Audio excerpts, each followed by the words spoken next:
যদি কেউ রোজা রাখার পরেও সময়ের আগে ইফতার করার কারণে কঠিন শাস্তি পায়, তাহলে যারা সম্পূর্ণরূপে রোজা ত্যাগ করে রোজা ছেড়ে দেয় তাদের অবস্থা যে কত ভয়ানক হবে তা সহজেই অনুমান করা যায়। কিন্তু দুঃখজনকভাবে সত্য, বর্তমান সময়ে অনেক মুসলিম বিনা ওজরে রোজা ত্যাগ করছে। তারা রোজা ছেড়ে দিচ্ছে ইচ্ছা করে, রোজা রাখছে না। মানুষ অত্যন্ত ব্যস্ত জীবনযাপন করছে, যার ফলে তারা মনে করে যে চাকরি বা ব্যবসা বাণিজ্যের বা দুনিয়ার গরজে চাপের কারণে রোজা রাখা সম্ভব নয়। বিশেষ করে কর্পোরেট জীবন, শ্রমজীবী মানুষের কঠোর পরিশ্রম, মানুষের উচ্চ আকাঙ্ক্ষা, ভোগ বিলাসিতা এবং মানুষ বেশিরভাগ দুনিয়ার পিছনে ছুটে বেড়াচ্ছে, রোজা পালনে প্রতিবন্ধকতা সৃষ্টি করছে। একটু কষ্ট করে রোজা ত্যাগ করে তারা রোজা রাখেন। বর্তমানে পিতামাতারা তাদের সন্তানদের তাদের পড়াশোনার চাপে রোজা রাখতে উৎসাহিত করে, তাদের রোজা রাখতে দেয় না। আসসালামু আলাইকুম রহমতুল্লাহি বারাকাতুহু। আলহামদুলিল্লাহি ওয়াহদা ওয়াসসালাতু ওয়াসসালামু আলা মাল্লা নবিয়ানা বাদা আম্মা বা'দ। পবিত্র রমজানের ষষ্ঠ দিনে স্বাগতম এবং আন্তরিক শুভেচ্ছা ও অভিনন্দন। বিনা কারণে রোজা না রাখার শাস্তি। রমজান মাসে রোজা রাখা ইসলামের অন্যতম স্তম্ভ। এটি মুসলিমদের জন্য ফরজ ইবাদত, যা প্রত্যেক সামর্থ্যবান প্রাপ্তবয়স্ক মুসলমানের জন্য পালন করা আবশ্যক। তবে কিছু মানুষ নানা কারণে বিনা ওজরে রোজা ত্যাগ করে, রোজা ছেড়ে দেয়, যা অত্যন্ত গর্হিত কাজ। রোজার ফরজিয়ত ও গুরুত্ব। আল্লাহ সুবহানাহু ওয়া তাআলা বলেন যে, হে ঈমানদারগণ, তোমাদের উপর রোজা ফরজ করা হয়েছে যেমন ফরজ করা হয়েছিল তোমাদের পূর্ববর্তীদের উপর, যাতে তোমরা তাকওয়া অর্জন করতে পারো। সূরা আল বাকারা 183 নম্বর আয়াত। এই আয়াত থেকে বোঝা যায় যে রোজা শুধু ইবাদতের মাধ্যম নয়, এটি আত্মশুদ্ধির এক গুরুত্বপূর্ণ পন্থা। তাই যে ব্যক্তি ইচ্ছাকৃতভাবে রোজা পরিত্যাগ করে রোজা ছেড়ে দেয়, সে ইসলামের গুরুত্বপূর্ণ একটি রোকন অস্বীকার করে এবং ভয়ানক শাস্তির উপযুক্ত হয়। তাই বিনা ওজরে রোজা ত্যাগের কারণ, যারা রোজা ত্যাগ করে তাদের মূলত দুইটি কারণ থাকতে পারে। এক, রোজার ফরজিয়ত অস্বীকার করা। যে ব্যক্তি রোজাকে ফরজ বলে অস্বীকার করে এবং ইসলামের অংশ হিসাবে মানতে চায় না, সে ইসলামের মৌলিক বিশ্বাসের বিরোধিতা করে। 2 নম্বর, অলসতা অবহেলা করে রোজা না রাখা। কেউ কেউ অলসতা বা অবহেলার কারণে রোজা রাখে না, যদিও সে রোজার ফরজিয়তকে স্বীকার করে। প্রথম ক্ষেত্রে ব্যক্তি ইসলাম থেকে বেরিয়ে যায় এবং কাফের বলে গণ্য হয়, আর দ্বিতীয় ক্ষেত্রে সে ফাসেক ও গুনাহগার হিসাবে বিবেচিত হয় এবং কঠিন শাস্তির উপযুক্ত হয়। তাই বিনা ওজরে রোজা ত্যাগের শাস্তি। রোজার ফরজিয়ত অস্বীকার করলে শাস্তি। যদি কেউ রোজার ফরজিয়ত অস্বীকার করে সে এবং বলে যে এটি শরীয়তে ফরজ নয়, তাহলে সে কুফরির মধ্যে পড়ে যায়। ইবনে আব্বাস রাদিয়াল্লাহু আনহু বলেন যে ব্যক্তি ইসলামের কোনো রোকন অস্বীকার করে সে ইসলাম থেকে বের হয়ে যায়। এমন ব্যক্তির জন্য ইসলামের বিধান হলো সে ইসলাম থেকে বহিষ্কৃত বলে গণ্য হবে এবং ইসলামী রাষ্ট্র হলে তার বিরুদ্ধে কঠোর ব্যবস্থা নেওয়া হবে। তাকে মুসলিম কবরস্থানে দাফন করা হবে না। আর যদি কেউ অজ্ঞতা বা ইসলামী শিক্ষা থেকে দূরে থাকার কারণে রোজার ফরজিয়ত সম্পর্কে অবগত না থাকে, তাহলে তাকে ইসলামের সঠিক বিধান শেখানো হবে এবং তওবা করার সুযোগ দেওয়া হবে। অলসতা বা অবহেলার কারণে রোজা না রাখলে শাস্তি। যে ব্যক্তি অলসতা বা অবহেলার কারণে রোজা ত্যাগ করে সে ভয়ানক শাস্তির মুখোমুখি হবে। স্বপ্নে নবী সাল্লাল্লাহু আলাইহি সাল্লামের দেখা কঠোর শাস্তি। আবু উমামা বাহিলি রাদিয়াল্লাহু আনহু বলেন যে, আমি রাসূল সাল্লাল্লাহু আলাইহি সাল্লামকে বলতে শুনেছি যে আমি স্বপ্নে দেখলাম 2 ব্যক্তি এসে আমাকে এক উঁচু পাহাড়ের কাছে নিয়ে গেল। তারা বলল, এই পাহাড়ে উঠুন। আমি বললাম, আমি পারবো না। তখন তারা বলল, আমরা তোমার জন্য সহজ করে দেব। আমি উপরে উঠলাম এবং সেখানে অনেক মানুষের চিৎকার শুনলাম। আমি জিজ্ঞাসা করলাম, এরা কারা? তারা বলল, এরা জাহান্নামের লোক। এরপর আমি দেখলাম কিছু মানুষ উল্টো ঝুলে আছে, তাদের মুখ ছিঁড়ে যাচ্ছে এবং রক্ত ঝরছে। আমি জিজ্ঞাসা করলাম, এরা কারা? তারা বলল, এরা সেই মানুষ যারা সময় হওয়ার আগে ইফতার করত। সুবহানাল্লাহ।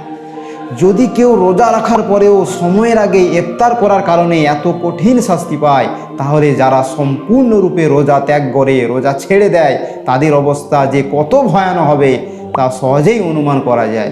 ইমাম জাহাবি রহমাতুল্লাহ আলাইহি বলেন যে ব্যক্তি বিনা ওজরে রোজা ত্যাগ করে সে একজন মদ্যপায়ী ব্যভিচারীর চেয়ে নিকৃষ্ট। মুসলিমরা তারা ইসলাম নিয়ে সন্দেহ প্রকাশ করে এবং ধারণা করে যে সে একজন ধর্মত্যাগী।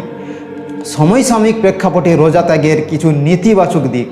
আমাদের সমাজে বেশিরভাগ মানুষ, অনেক মানুষ তারা রোজা ইচ্ছে করে ছেড়ে দেয়। তাই এদের কিছু নেতিবাচক দিক। ইসলামের 5টি স্তম্ভের অন্যতম হলো রোজা। আল্লাহ তাআলা প্রত্যেক সক্ষম মুসলিমের উপর রমজান মাসে রোজা রাখা ফরজ করেছেন, কিন্তু দুঃখজনকভাবে সত্য বর্তমান সময়ে অনেক মুসলিম বিনা ওজরে রোজা ত্যাগ করছে। তারা রোজা ছেড়ে দিচ্ছে ইচ্ছা করে, রোজা রাখছে না, যা উদ্বেগজনক এবং ইসলামের মৌলিক আদর্শ থেকে বিচ্যুতির একটি বড় উদাহরণ। এর পিছনে বেশ কিছু কারণ রয়েছে। 1 নম্বর হচ্ছে জীবনযাত্রার পরিবর্তন ও কর্মব্যবস্থা। আধুনিক যুগে জীবনযাত্রার ধরন বদলে গেছে। মানুষ অত্যন্ত ব্যস্ত জীবনযাপন করছে, যার ফলে তারা মনে করে যে চাকরি বা ব্যবসা বাণিজ্যের বা দুনিয়ার গরজে চাপের কারণে রোজা রাখা সম্ভব নয়। বিশেষ করে কর্পোরেট জীবন, শ্রমজীবী মানুষের কঠোর পরিশ্রম এবং অনিয়ন্ত্রিত কর্মঘণ্টা, মানুষের উচ্চ আকাঙ্ক্ষা, ভোগ বিলাসিতা, জীবনযাপন, মানুষের উচ্চ আকাঙ্ক্ষা এবং ভোগ বিলাসী জীবনযাত্রা এবং মানুষ বেশিরভাগ দুনিয়ার পিছনে ছুটে বেড়াচ্ছে ইত্যাদি, এইসব বিষয় রোজা পালনে প্রতিবন্ধকতা সৃষ্টি করছে। তবে এটি নিছকই একটি অজুহাত। ইসলামের ইতিহাসে দেখা যায় সাহাবারা কঠিন যুদ্ধকালীন অবস্থাতেও রোজা রাখতেন। যুদ্ধের মতো কঠিন পরিস্থিতিও সাহাবারা রোজা পালন করেছেন।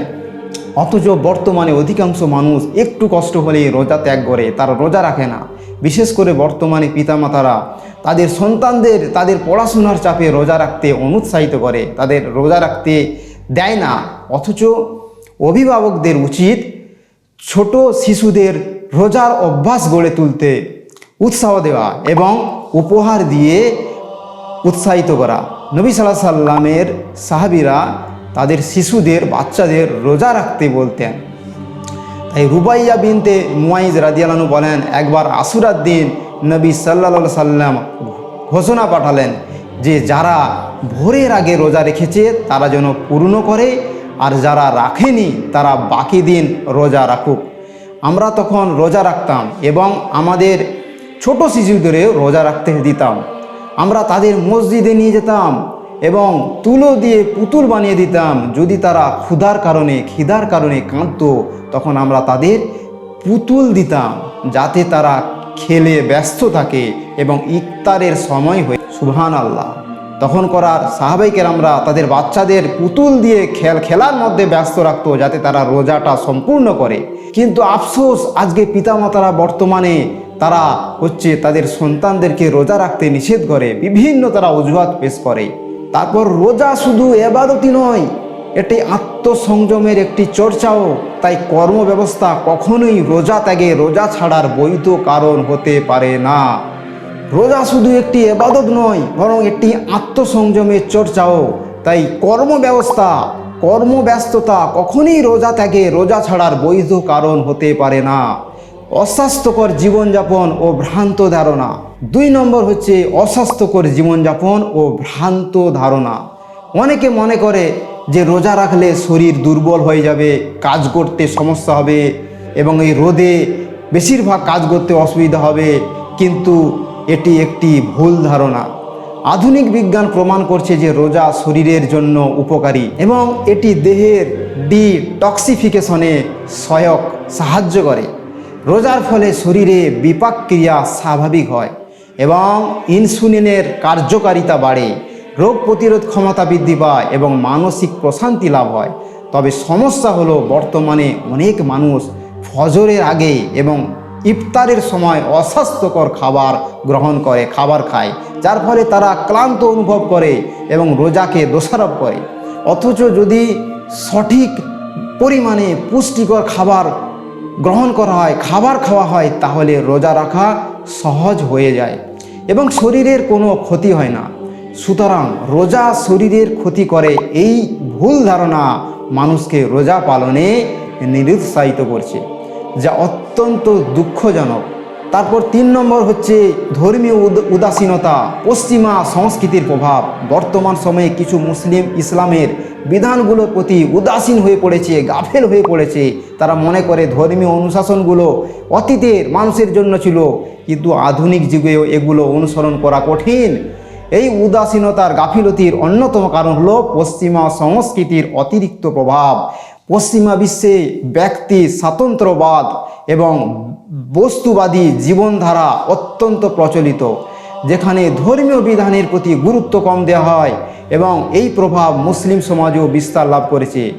অনেকে ধর্মকে শুধু একটি ঐতিহ্য বা আনুষ্ঠানিকতা হিসাবে দেখে, ফলে রোজার মতো একটি গুরুত্বপূর্ণ ইবাদতও অবহেলিত হচ্ছে। বিশেষ করে তরুণ সমাজের অনেকেই ফাস্টফুড, রাত জাগা, অবাধ বিনোদন এবং অনিয়ন্ত্রিত জীবনযাপনের কারণে রোজার গুরুত্ব উপলব্ধি করতে পারে না। ফলে তারা সহজেই রোজা ত্যাগ করে এবং একে জরুরি কিছু মনে করে না। তারপর 4 নম্বর হচ্ছে সামাজিক মিডিয়ার প্রভাব। সামাজিক যোগাযোগ মাধ্যম এবং গণমাধ্যমের প্রভাব রোজা পালনের ক্ষেত্রে বিরূপ প্রভাব ফেলছে। বর্তমানে অনেক গণমাধ্যম এবং মিডিয়া, সেখানে সোশ্যাল মিডিয়া প্ল্যাটফর্মে ইসলাম সম্পর্কে ভুল তথ্য ছড়ানো হচ্ছে। কিছু মিডিয়া রোজাকে একটি কঠিন এবং অপ্রয়োজনীয় বিষয় হিসাবে উপস্থাপন করছে, বিশেষ করে ইসলাম বিরোধী কিছু প্রচারণা। ফলে তরুণ প্রজন্ম বর্তমানে বিভ্রান্ত হচ্ছে। কিছু ব্লগ, ইউটিউব চ্যানেল এবং সোশ্যাল মিডিয়ার তথাকথিত প্রগতিশীল ব্যক্তিরা ধর্মীয় বিধানগুলোর বিরুদ্ধে নেতিবাচক খারাপ মন্তব্য করে কথা বলে, যা তরুণদের মধ্যে একটি দ্বিধা সৃষ্টি করে। এর ফলে তারা রোজার গুরুত্ব উপলব্ধি করতে পারে না এবং সহজেই এটি তারা ছেড়ে দেয়, পরিত্যাগ করে। রোজা ত্যাগের ফলে একজন মুসলিম ব্যক্তি আত্মিক, শারীরিক এবং সামাজিকভাবেও ক্ষতিগ্রস্ত হয়। 1 নম্বর হচ্ছে আল্লাহর অবাধ্যতা। রোজা না রাখলে আল্লাহর নির্দেশ অমান্য করা হয়, যা বড় গুনাহ। তারপর 2 নম্বর আত্মিক ক্ষতি। রোজা আত্মসংযম এবং তাকওয়ার চর্চা শেখায়। রোজা ত্যাগ করলে মানুষ ধীরে ধীরে ধর্মীয় অনুভূতি হারিয়ে ফেলে এবং আল্লাহর সান্নিধ্য থেকে দূরে সরে যায়। তারপর 3 নম্বর শারীরিক ক্ষতি। রোজা শরীরের জন্য উপকারী। এটি হার্টের স্বাস্থ্য উন্নত করে, হজম ক্রিয়া ঠিক রাখে এবং মস্তিষ্কের কর্মক্ষমতা বাড়ায়। রোজা না রাখলে এসব উপকারিতা থেকে বঞ্চিত হতে হয়। তারপর সামাজিক ক্ষতি। রোজা মুসলিমদের মধ্যে সংহতি সৃষ্টি করে।